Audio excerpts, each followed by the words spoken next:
One of the questions we get asked a lot about, it's somewhat of a buzzword these days, is intermittent fasting.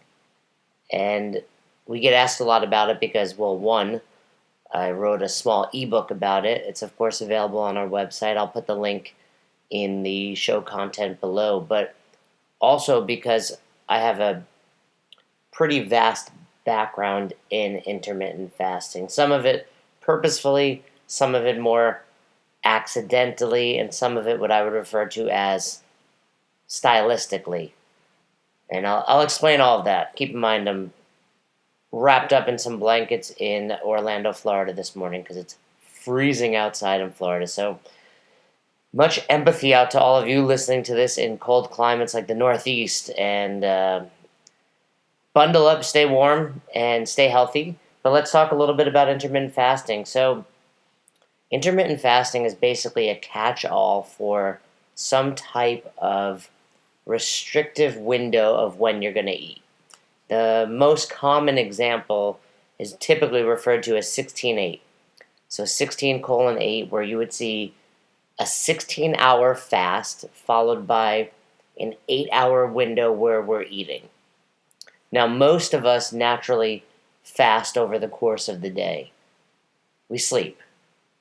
And when we're sleeping, we're typically not eating, unless you're waking up, one of those people walking around, going into your kitchen, kind of sleepwalking. But most people fast at some point over the course of their day when they're sleeping. And this usually looks like 6 to 8 hours, give or take, of time in bed. And then now we can expand on that, either maybe if we stop eating a little bit before we go to sleep, and maybe don't eat first thing when we wake up. So let's use the typical, sleep pattern of we're in bed at 10 p.m. asleep, we wake up at 6 a.m. There's your 8 hours.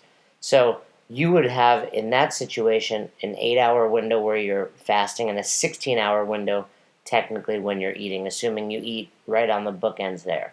Now, of course, as we extend that out, so for example, you decide 8 p.m. you're going to stop eating, and you're not going to eat again until 8 a.m., that's a 12-12. You have 12 hours when you're fasting, 12 hours when you're eating. So if you're new to this and you wanted to give it a try, that might be one thing you do. Just kind of extend that time around bed when you're not eating. And you might ask yourself, well, why should I be doing this? Why is intermittent fasting important? There's tons of research out there. I'll tell you why it's important to me. It's more of a psychological thing. For me, I like to eat more. Flexible eating is amazing. Flexible eating allows us to eat foods we love, foods we enjoy, but at the same time, we can't overindulge. And I think, as most of you will find out, while we get to eat pizza and donuts and other foods, we have to still control ourselves. Well, if we limit the time that we're eating, we can sometimes feel more satisfied. So in other words, if I'm only eating in a 6 to 8 hour window, but I have to consume all of my food, because keep in mind, flexible eating is not a form of caloric restriction, meaning you still have to eat the right amount of food. You still have to hit your macros, track your calories, etc., but you might feel a little bit more satisfied. As far as scientific research outside of that, there's a lot of positives to it. When your body is breaking down food, digesting, metabolizing, it's also releasing free radicals within your body. Some of those free radicals are also known to cause cancer and other diseases. So we need to be somewhat aware of that. It's not obviously we need to eat and we need to break down food, but it's certainly something that we can keep in mind. It's also for children that we're dealing with seizures and also other genetic diseases. It's been known to have beneficial effects to help them. It also can do things like have effects such as reducing insulin levels, triglycerides, blood glucose, all those things where eating could cause a potential spike. Now, if you're doing it for those reasons, if you're doing it for health conscious reasons, you're trying to change a biomarker, I'd certainly recommend consulting with your doctor first. Download the ebook, decide if it's something you want to do, talk to your doctor.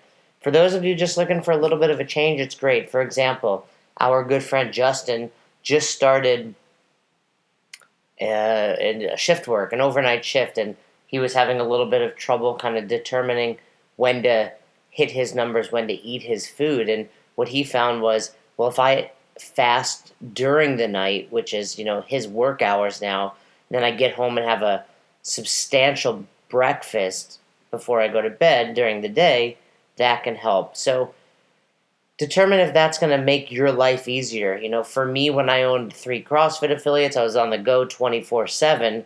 I would wake up early, have some black coffee, and then not have to worry about my food until the end of the day. And that day included numerous hours coaching, working with clients, running meetings for my coaches, my own workouts.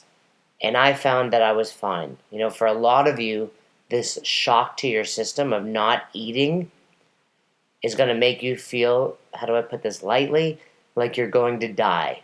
You're not going to die. And I think, to me, that's the important part of that mental component I spoke about earlier. I think there's something really cool and really important to be learned when you intermittent fast. We grow up our entire lives and it's like breakfast is the most important meal of the day, and do this and do that. Then when you skip it, your body gets a little bit crazy. It gives you mixed signals, but I think it's really important for us to have control over that. And if we can start to control those signals, we can also start to control it and understand the signals our body is giving us when it's telling us we're hungry later on. Are we hungry? Maybe we're thirsty. Maybe we're bored. Maybe it's just that we're depressed and food is our drug of choice. So I think the more we can start to understand these signals, the better. And it's important to have control. It's important to know you're not going to die. We've all been in situations with friends, family, coworkers where it's like 2 o'clock in the afternoon. Everyone's hungry. Someone's freaking out. It's nice to know we can be that person that stays in control.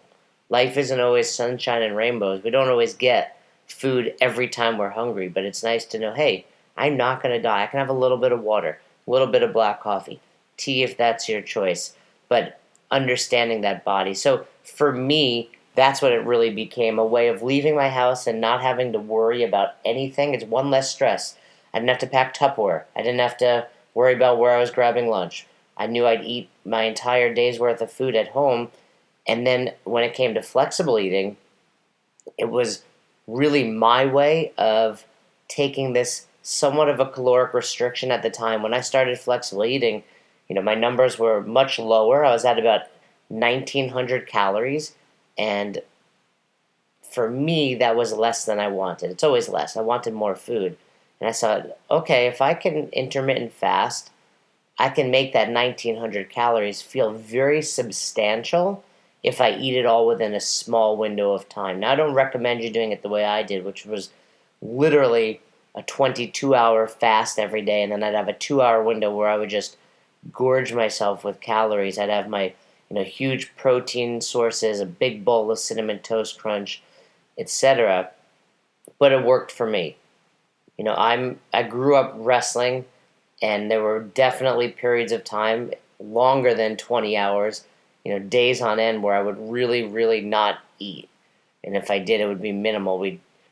My buddies and I on the team used to joke about snacking on ice chips. That was our go-to snack because we were trying to cut so much weight. So I got used to it. And if you're not there, start slowly. So in summation for this, I want this to be just a short little knowledge bomb on intermittent fasting. Again, a lot more in the ebook, but start slowly. Find your bedtime. Maybe extend the hours around your bedtime. Go to bed at 10. Let's cut off your food at 8. Let's not eat your first meal till 8. Now we have a 12-12. Cool. Well, dinner's a little harder to adjust, right? Because we all work. We get home from work. So still keep that, but then maybe extend out when you have your breakfast. Maybe you don't have breakfast till 10 tomorrow, noon. Maybe you don't even have anything until lunch. That's how you can start there. Don't use this as a form of caloric restriction. You still need to hit your numbers. And then don't do this every day either. Intermittently, right? Maybe you incorporate it on Mondays after, a weekend of being a little off your numbers. Maybe your hump day, Wednesday is your day you want to include it. Maybe include it on a day where you're going out to dinner with some friends and you want to save up some of your macros. That's a great tool to have. Oftentimes we get worried about Thanksgiving or social gatherings. Well, if we intermittent fast a little bit, we push that window back. Now all of a sudden we have more food available to us when we get to these parties. Test your body. Some people report that they feel great during their workouts when they're coming off a fast. Some people not so much. So all of these things are things you need to be testing. Just like your macros, just like anything else. Test it on yourself. See what the results are and make adjustments. And that's really my biggest piece of advice. Don't do it this way because, Johnny did it that way. And don't do it this way because Nancy did it that way. Listen to them. Heed some of that advice. But then ultimately you have to figure out what works best for you. If you have questions on intermittent fasting, head over to our tribe, the Own Your Eating Tribe on Facebook. Post them there. I'm happy to answer them. Check out our ebook. It's at our site, ownyoureating.com. And of course, I'm going to put the link in the notes below. But just another tool you can have in your arsenal. Obviously, your macros, your flexible eating plan is your foundation, but just something else you could potentially be using to maximize all of this and to really get the most out of your body. So I hope that helps. We look forward to being back here next week on the podcast. Let us know if you have any questions over on the tribe, and good luck.